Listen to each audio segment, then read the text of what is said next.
America is still the best hope of humanity. I'm going to read a short article from the Natural Life News magazine, The High Ideals of Freedom and Liberty in Aquarius. This article was in the Natural Life News magazine that I submit every 2 months. And we're still celebrating this week our 250 years. The high ideal of freedom and liberty in Aquarius is based on governments and institutions championing first the sovereignty and liberty of the individual, and second, on a citizenry that functions within the golden rule of do unto others as you would have them do unto you. The founding fathers of the United States of America crafted a form of government and a constitution that required a spiritually educated public living within a framework of self-discipline and enlightened understanding. Following the Constitutional Convention in 1787, Benjamin Franklin, after being asked what form of government the delegates had created, defined it as a republic if you can keep it. His comment was a warning about the fragility as well as the responsibilities demanded to sustain a republican government. Republics depend on active civic virtue in its citizens and institutions. They can fail if citizens become corrupt, apathetic, or allow concentrated power. If you can keep it, puts the responsibility on the people to preserve liberty through participation, education, and vigilance. A functioning republic requires laws, checks on power, and leaders that respect limits. Otherwise, it risks falling into factionalism, oligarchy, or tyranny. Maintenance of a republic form of government is an ongoing task.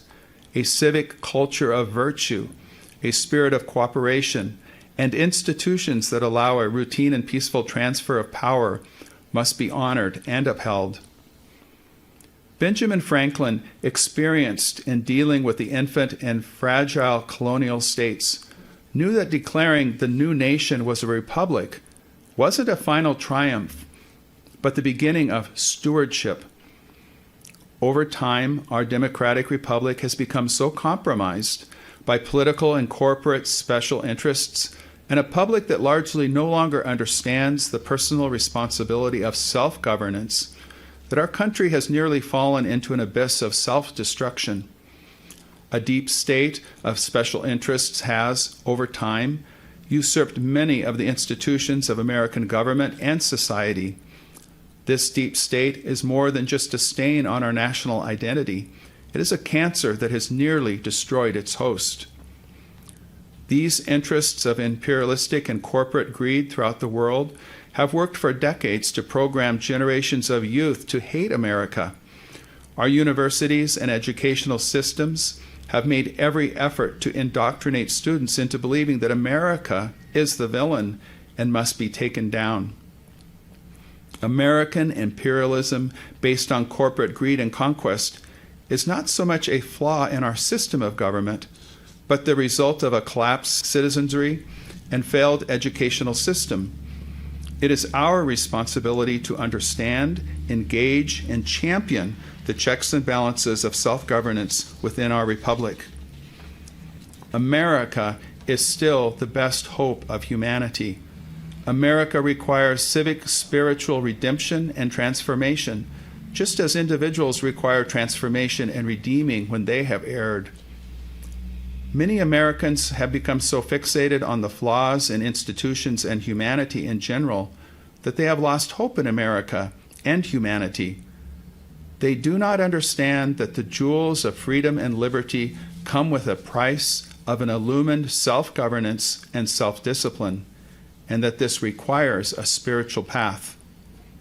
Servant leadership based on the golden rule must replace the special interests of the deep state and the bureaucracy state in America. Whatever your spiritual path may be, as we celebrate America's 250th anniversary, America requires your prayer, your love, and your hope to weather the storms of these times. God bless America.